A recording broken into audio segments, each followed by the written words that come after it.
नमस्कार दोस्तों, ये वीडियो का तीसरा पार्ट है। अगर आपको वीडियो अच्छी लगती है तो वीडियो को लाइक कीजिए, शेयर कीजिए, सब्सक्राइब कीजिए।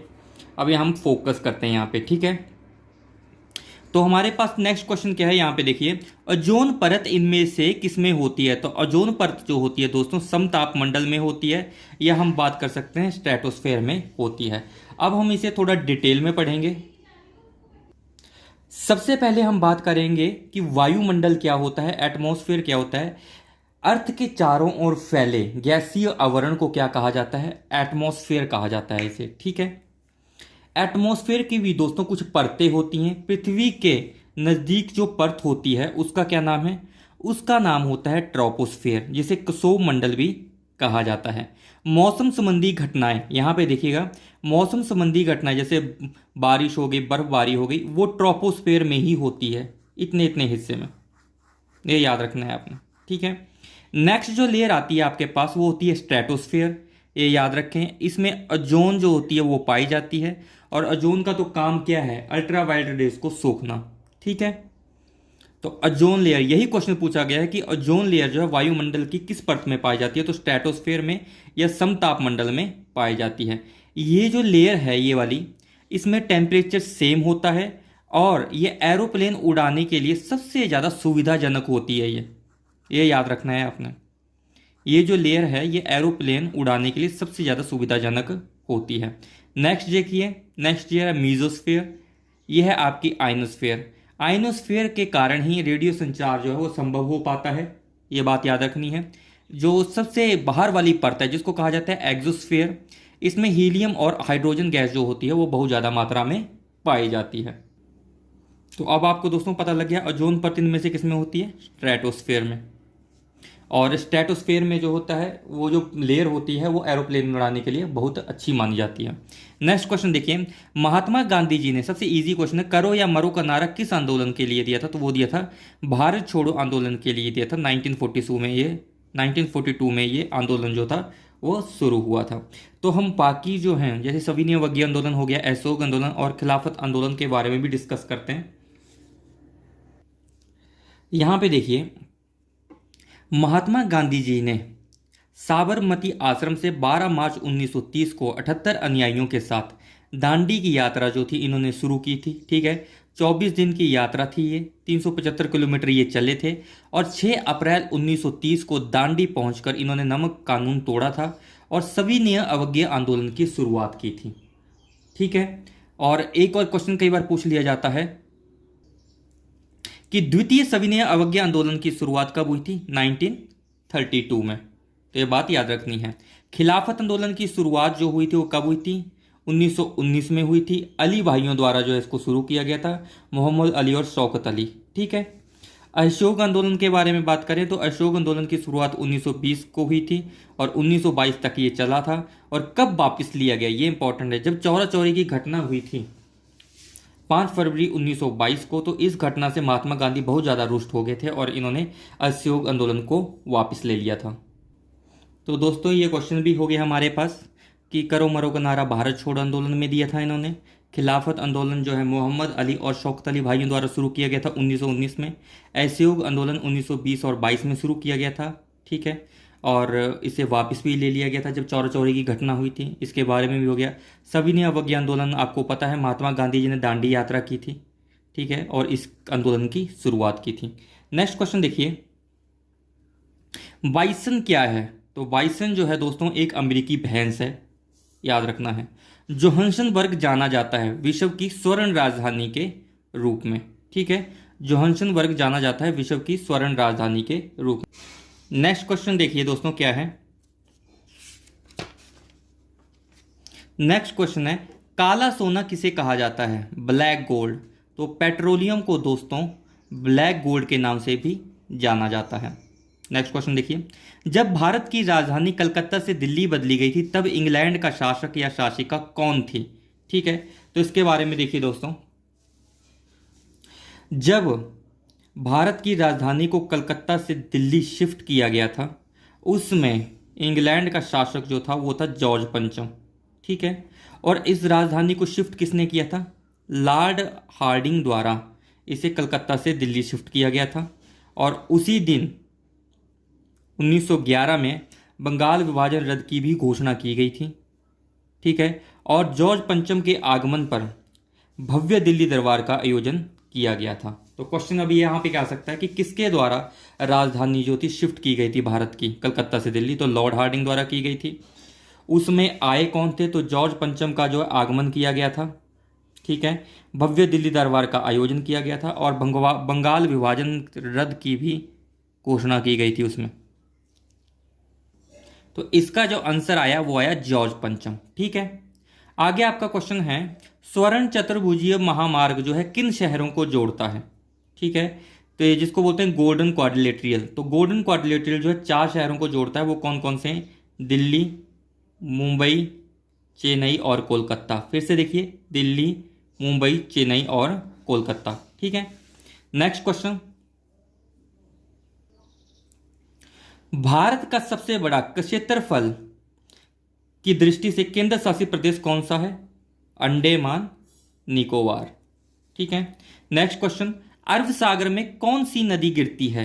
तो अरब सागर में दोस्तों नर्मदा नदी गिरती है और इसके बारे में थोड़ा सा हम डिटेल जानने की कोशिश करेंगे। तो स्टूडेंट्स यहाँ पे फोकस कीजिए। नर्मदा नदी जो है वो मध्य प्रदेश से अमरकंटक के पहाड़ से निकलती है। ठीक है। थोड़ा सा यहाँ पे महाराष्ट्र में भी टच करती है और गुल्फ ऑफ खंबात से होकर सीधा अरब सागर में जाकर गिरती है। तो यही क्वेश्चन पूछा गया है हमसे कि नर्मदा नदी जो है वो कहाँ जाकर गिरती है? तो नर्मदा नदी जो है वो अरब सागर में जाकर गिरती है। ठीक है। अमरकंटक के पहाड़ से निकलती है और गुल्फ ऑफ खंबात से सीधी यहाँ पे आके गिरती है, जैसा कि आपको दिखाई दे रहा है। जस्ट आपको एक रफ मेथड से बताने की कोशिश की गई है। आगे एक क्वेश्चन ये भी पूछा जाता है कि गुल्फ ऑफ खंबात का जो किससे संबंधित है? तो गुल्फ ऑफ खंबात जो है वो गुजरात राज्य से संबंधित है। ये बात आपने याद रखनी है। तो नर्मदा की बात हो गई। दूसरी बात हम करेंगे कि गोदावरी नदी जो है वो कहाँ से निकलती है? ठीक है। तो गोदावरी नदी जो है वो नासिक से निकलती है, महाराष्ट्र से। गोदावरी नदी को वृद्ध गंगा के नाम से भी जाना जाता है और सीधा ये बंगाल की खाड़ी में आकर गिरती है। ठीक है। नेक्स्ट देखिए, ये जो कृष्णा रिवर है हमारी, ये महाराष्ट्र से ही निकलती है, महाबलेश्वर से। ठीक है। ये भी बंगाल की खाड़ी में जाकर गिरती है। और जो नागार्जुन डैम है, फिर से देखिए पूछा जाएगा क्वेश्चन, ये नागार्जुन डैम जो है वो किस नदी पर बना है? तो नागार्जुन डैम जो है वो कृष्णा नदी पर ही बना हुआ है। ठीक है। नेक्स्ट देखिए आप, महानदी। महानदी जो है वो छत्तीसगढ़ से निकलती है, छत्तीसगढ़ राज्य से। ठीक है। और यहाँ से होती हुई थोड़ा सा ओडिशा में पास करती है और सीधा बंगाल की खाड़ी में आकर गिरती है। और महानदी पर दुनिया का सबसे लंबा बांध जो है वो बना हुआ है, उसका नाम है हीराकुंड डैम। तो ये भी कई बार क्वेश्चन पूछ लिया जाता है कि हीराकुंड डैम जो है वो किस नदी पर बना है? तो हीराकुंड डैम जो है वो महानदी पर बना हुआ है। ये आपने बात याद रखनी है। सबसे वर्ल्ड का लॉन्गेस्ट डैम है ये। ठीक है। अब नेक्स्ट क्वेश्चन देखिए, ये जो सतलुज नदी है ना दोस्तों, ये मानसरोवर झील के नज़दीक जो है राकसताल से निकलती है और हिमाचल प्रदेश में शिपकीला दर्रे से होते हुए इस तरफ निकल जाती है। ठीक है। ये देख लो, शिपकीला दर्रे से हिमाचल में होती हुई इस तरफ के लिए निकल जाती है। ठीक है। दूसरी बात याद रखनी है कि ये जो ब्रह्मपुत्र नदी है, यहाँ पे याद रखना है, ये जो आपका ब्रह्मपुत्र नदी है ये भी मानसरोवर झील के पास चेमायुंग डुंग हिमनद से निकलती है। फिर उसके बाद अरुणाचल प्रदेश में एंटर करती है। फिर उसके बाद बांग्लादेश होती हुई आपकी बंगाल की खाड़ी में आ जाती है। ये सिर्फ एक रफ सा बताया गया आपको कि ऐसी ऐसी नदियाँ आती हैं। ठीक है। तो अगर आपसे पूछेगा कि ब्रह्मपुत्र कहाँ से निकलती है, तो ब्रह्मपुत्र मानसरोवर झील के पास चेमायुंग डुंग हिमनद से निकलती है। ठीक है। और सतलुज नदी जो है वो मानसरोवर झील के समीप राकसताल से निकलती है। ठीक है। और हिमाचल में ये शिपकीला दर्रे से एंटर करती है। तो दोस्तों इसके बारे में बात हो गई। ठीक है। अब हम नेक्स्ट क्वेश्चन पे चलेंगे। नेक्स्ट क्वेश्चन है हमारे पास, बुद्ध चरित के रचनाकार कौन थे? तो बुद्ध चरित जो है वो अशव घोष ने लिखी है। ठीक है। कादम्बरी जो लिखी है पुस्तक वो बाण भट्ट ने लिखी है, ये भी आपको पता है। मैंने अपनी काफ़ी सारी पुस्तक के बारे में बताया गया है। पिछली वाली वीडियो को देखें, आप जरूर जाके देखें। 20-20 पुस्तकें मैंने बताई गई हैं, ओल्ड भी बताई गई हैं, न्यू भी बताई गई हैं, ठीक है। तो बुद्ध चरित्र के रचनाकार कौन थे? अशब घोष। कुचिपुड़ी प्रसिद्ध नृत्य है, ठीक है। तो कुचिपुड़ी प्रसिद्ध नृत्य जो है वो कहाँ का है? आंध्र प्रदेश का। याद रखें ये, कुचिपुड़ी प्रसिद्ध नृत्य कहाँ का है? आंध्र प्रदेश। तो यहाँ पे देखिए, कुचिपुड़ी कहाँ का है नृत्य? आंध्र प्रदेश का। मोहिनी अट्टम या कथकली पूछेगा तो कहाँ का है? केरला का नृत्य है। बिहू असम का है। यक्षगान जो नृत्य है वो कर्नाटका का है। और भारतनाट्यम जो है आपका वो कहाँ का है? तमिलनाडु का। फिर से देखिए, कुचिपुड़ी नृत्य जो है किस राज्य से संबंधित है? आंध्र प्रदेश से। मोहिनी अट्टम और कथकली जो है आपके केरला से हैं। बिहू आपका असम से है। यक्षगान कर्नाटका से है। और भारतनाट्यम जो है आपका तमिलनाडु से है। तो दोस्तों अब हम नेक्स्ट क्वेश्चन की ओर मूव करते हैं। अब नेक्स्ट क्वेश्चन देखिए स्टूडेंट्स, क्या है नेक्स्ट क्वेश्चन? गुरु नानक देव जी के उत्तराधिकारी कौन थे? ठीक है, तो गुरु नानक देव जी के उत्तराधिकारी जो थे उनका नाम था गुरु अंगद देव जी। क्या नाम था उनका? गुरु अंगद देव जी, ठीक है। तो इनके बारे में भी हम, गुरुओं के बारे में हम डिटेल में पढ़ेंगे। थोड़ा देखिएगा यहाँ पे देखिए दोस्तों, गुरु नानक देव जी जो थे उनको अकाल पुरुष कह के भी पुकारा जाता था, ठीक है। इनका जन्म 1469 में तलवंडी में हुआ था, ठीक है। और सिख धर्म की स्थापना का श्रेय जो जाता है वो गुरु नानक देव जी को ही जाता है, ठीक है। तो सिख धर्म की स्थापना गुरु नानक देव जी ने की थी। तलवंडी में 1469 में इनका जन्म हुआ था, ठीक है। अब नेक्स्ट देखिए, गुरु नानक देव जी के जो उत्तराधिकारी थे उनका नाम था गुरु अंगद देव जी।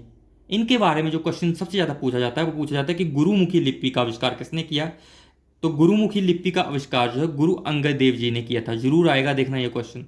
गुरुमुखी लिपि का आविष्कार किसने किया था? गुरु अंगद देव जी ने किया था, ठीक है। अब हम बात करेंगे सिखों के तीसरे गुरु, गुरु अमरदास जी, ठीक है।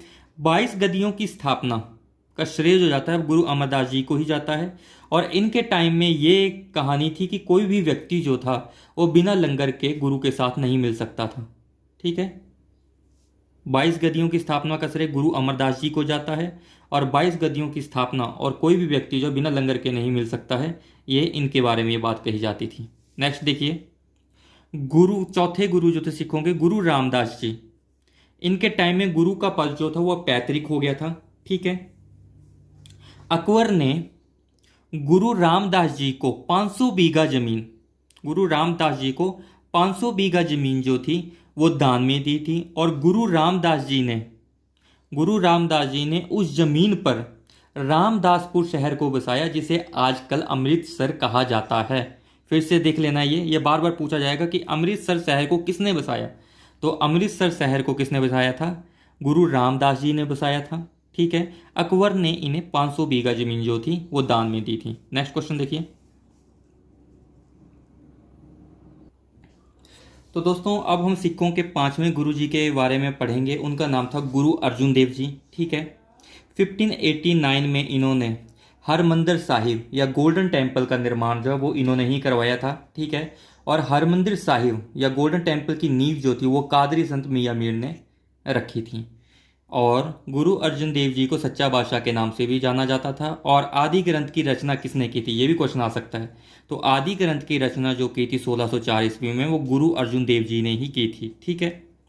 और खुसरो को, अमीर खुसरो को समर्थन देने के आरोप में जहांगीर ने उन्हें मृत्यु दंड दिया था। तो गोल्डन टेम्पल का निर्माण जो है गुरु अर्जुन देव जी ने करवाया था 1589 में, ठीक है। उसका जो नींव जो रखी थी कादरी संत जो था वो मियां मीर ने रखी थी, ठीक है। गुरु अर्जुन देव जी को सच्चा बादशाह के नाम से भी जाना जाता था। आदि ग्रंथ की रचना किसने की? तो आदि ग्रंथ की रचना का श्रेय जो है वो गुरु अर्जुन देव जी को ही जाता है, ठीक है। और खुसरो को समर्थन देने के आरोप में जहांगीर ने इन्हें मृत्यु दंड दिया था। ये बात आपने याद रखनी है। नेक्स्ट देखिए, सिखों के 10वें गुरु जो थे उनका नाम था गुरु गोविंद सिंह जी। इनका जन्म जो हुआ था वो पटना में हुआ था, ठीक है। और आनंदपुर साहिब को, जो आनंदपुर साहिब नगर है, उसको किसने बसाया था? गुरु गोविंद सिंह जी ने ही बसाया था, ठीक है। गुरु गोविंद सिंह जी ने खालसा पंथ की स्थापना की। और उनकी एक ऑटोबायोग्राफी है, उसका नाम है विचित्र नाटक। तो इसको भी याद रखें, गुरु गोविंद सिंह जी की जो ऑटोबायोग्राफी उसका नाम विचित्र नाटक है। खालसा पंथ की स्थापना का श्रेय गुरु गोविंद सिंह जी को जाता है। और आनंदपुर साहिब को किसने बसाया था? गुरु गोविंद सिंह जी ने। और जन्म इनका पटना में हुआ था। नेक्स्ट क्वेश्चन देखिए, मार्टिन लूथर ने किस भाषा में बाइबल का अनुवाद किया था? ठीक है, तो मार्टिन लूथर ने जर्मन लैंग्वेज में बाइबल का अनुवाद किया था, याद रखना है इसको। रजिया सुल्तान दिल्ली की शासिका कब बनी? रजिया सुल्तान दिल्ली की शासिका जो है 1236 से 1240 के बीच में बनी। ठीक है, इसका 1236 से लेकर 1240 के बीच में इसका कार्यकाल रहा था। नेक्स्ट क्वेश्चन है आपके पास, सबसे छोटा महाद्वीप कौन सा है? तो सबसे छोटा महाद्वीप जो है वो आपका ऑस्ट्रेलिया है। और सबसे बड़ा महाद्वीप पूछेगा तो वो एशिया है। ठीक है, नेक्स्ट क्वेश्चन देखिए, आगरा का लाल किला किसने बनवाया? तो आगरा का लाल किला जो था वो अकबर ने बनवाया था। ये भी आपने बात याद रखनी है। ठीक है, पृथ्वी का सबसे गहरा भाग कौन सा है? वो है मरियाना ट्रेंच। फिर से सही से इस क्वेश्चन को याद रखें कि पृथ्वी का सबसे गहरा भाग कौन सा है? Mariana trench. और है कहाँ पे? पैसिफिक ओशियन में, प्रशांत महासागर में है ये। ठीक है, और विश्व की जो सबसे गहरी झील है उसका नाम है बेकाल, याद रखना है ये।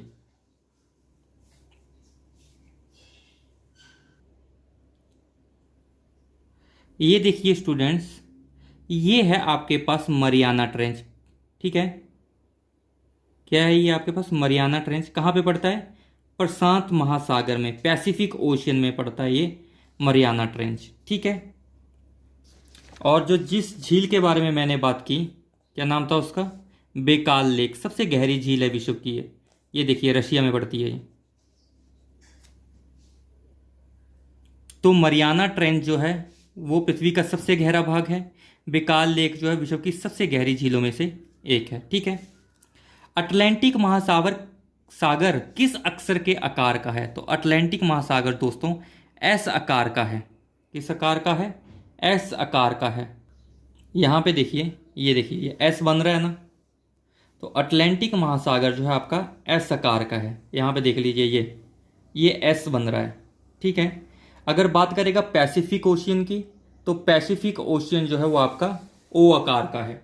देख लीजिए क्वेश्चन क्या बता रहा हूँ मैं दोबारा से। अटलांटिक महासागर हमारा एस आकार का है, और अगर पैसिफिक ओशियन के बारे में पूछेगा, ठीक है, तो वो ओ आकार में है। ठीक है, और ये जो बरमूडा ट्रायंगल है, जो सबसे ज़्यादा प्रसिद्ध है बरमूडा ट्रायंगल, वो अटलांटिक महासागर में ही पड़ती है। कहाँ है?